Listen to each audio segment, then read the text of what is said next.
Assalamualaikum warahmatullahi wabarakatuh. Hai teman-teman, kembali lagi dengan saya Aulia Safitri dengan nomor induk mahasiswa 20050760010.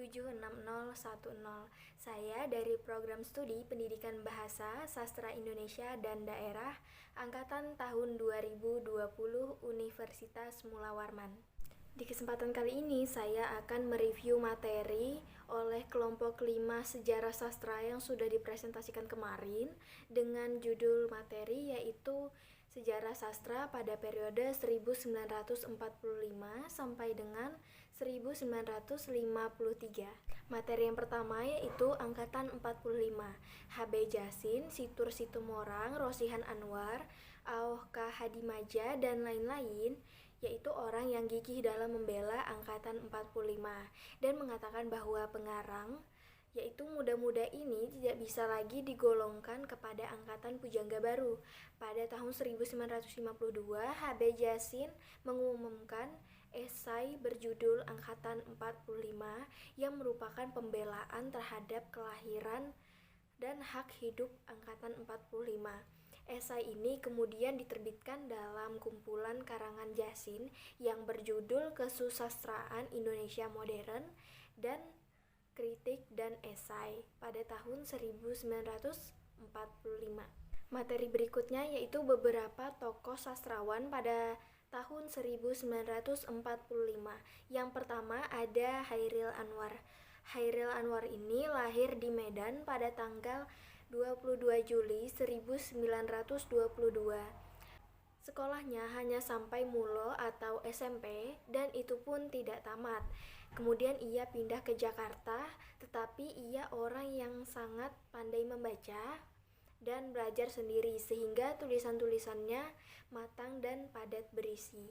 Yang kedua ada Asrul Sani dan Rifai Apin. Penyair kawan Chairil Anwar ini sama-sama mendirikan gelanggang seniman Merdeka ialah Asrul Sani dan Rifai Apin. Ketiga penyair itu, Chairul, Asrul, dan Rifai biasanya dianggap sebagai trio pembaharu puisi Indonesia pelopor angkatan 1945. Yang ketiga ada Idrus. Idrus yang lahir pada tanggal 21 September 1921 biasanya dianggap orang sebagai salah satu tokoh pelopor angkatan 1945, tetapi ia sendiri selalu menolak penanaman nama itu.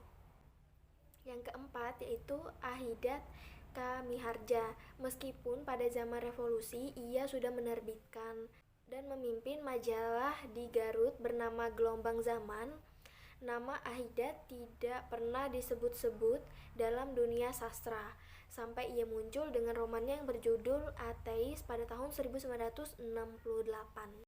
Yang kelima ada Pramudia Anantatur.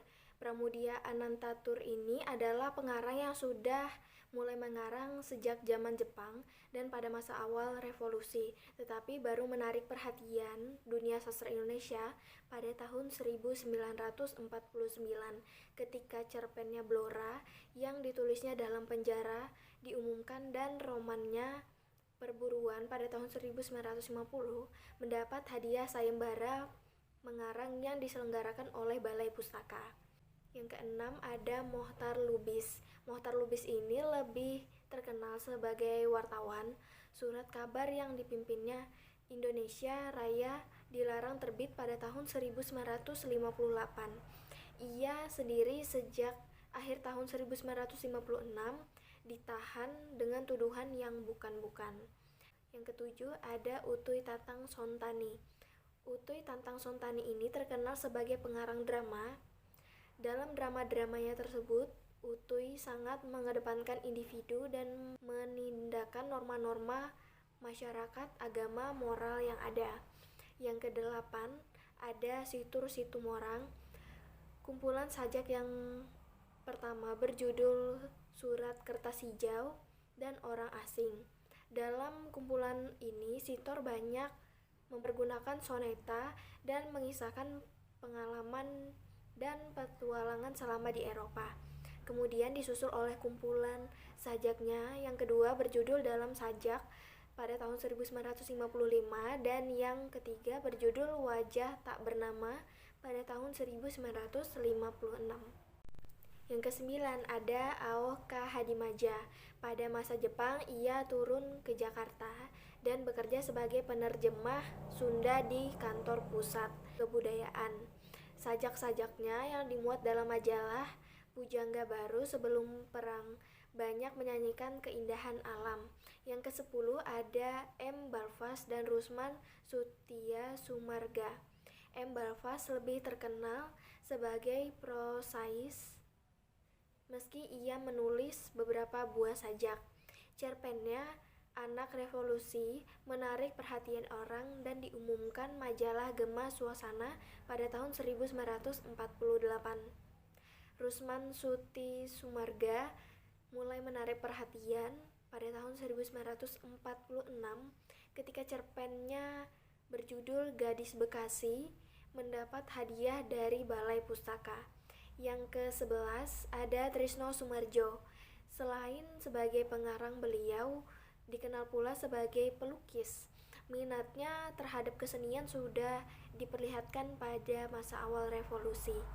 Di samping itu, ia tekun terus menerjemahkan drama-drama pujangga Inggris William Shakespeare. Sebagai pengarang, ia sejak pemula menulis sajak, cerpen, sandiwara, esai, kritik, dan lain-lain.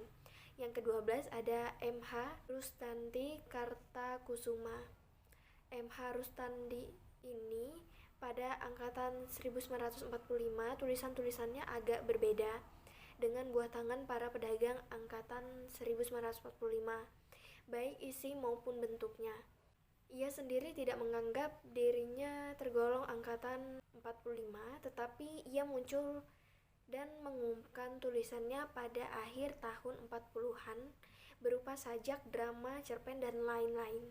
Materi berikutnya yaitu para pengarang wanita. Para pengarang wanita tidak banyak jumlahnya. Sekitar tahun 50-an kita hanya mengenal beberapa tokoh seperti yang pertama ada Ida Nasution, yang kedua ada Walu Jati atau Supangkat, yang ketiga ada S. Rukiah atau Kertapati, yang keempat ada ST Nuraini atau Sani, yang kelima ada Suwarsih Jojo Pustipo. Materi berikutnya yaitu beberapa pengarang lain. Yang pertama ada P. Sengojo. Ketika menulis esai, ia menggunakan nama Supirman. P. Sengojo ini memang dikenal sebagai pengarang yang gemar menggunakan nama samaran. Hasil karya P. Sengojo kebanyakan diterbitkan dalam majalah, antara lain Pancaraja, Zenit, Gelanggang, Gajah Mada, Indonesia, Pujangga Baru, dan Harian Mimbar Indonesia. Yang kedua ada Muhammad Ali. Muhammad Ali mempunyai nama lengkap yaitu Muhammad Ali Marikar. Dia dikenal sebagai pengarang cerita pendek, novel, dan naskah drama. Ia juga menulis sajak, esai, dan terjemahan. Yang ketiga ada Dodong Jiwa Praja. Dodong Jiwa Praja ini mulai menulis puisi pada tahun 1948. Puisi yang ditulisnya pada tahun 1948 sampai dengan 1972 dipublikasikan dalam berbagai majalah di Indonesia, antara lain dalam Mimbar Indonesia, Gema Suasana, Gelanggang, Siasat, dan Budaya Jaya.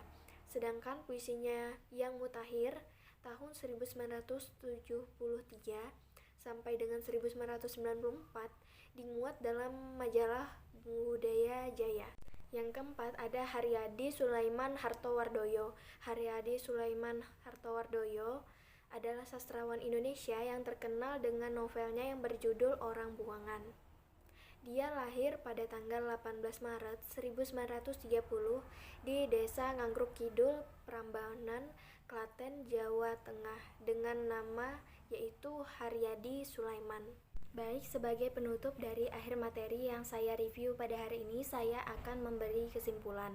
Kesimpulannya yaitu sejarah sastra pada periode 1945 sampai dengan 1953 merupakan perkembangan awal sastra lama menjadi sastra baru. Selain menjadi awal perkembangan sejarah sastra, pada periode 1945 sampai dengan 1953 ini, sastra Indonesia mulai memunculkan beberapa tokoh sastrawan yang memiliki karya sastra yang begitu memukau dan menggemparkan para sastrawan Indonesia. Salah satunya seorang tokoh sastrawan yang sangat terkenal sampai saat ini, yaitu Chairil Anwar. Munculan karya sastra bukanlah hanya sebuah karya sastra yang dapat dikagumi dan memiliki maknanya yang tersirat. Akan tetapi, di balik kemunculan karya sastra memiliki nilai-nilai perjuangan yang dilewati oleh tokoh-tokoh sastrawan di dalam memunculkan karya-karya sastranya.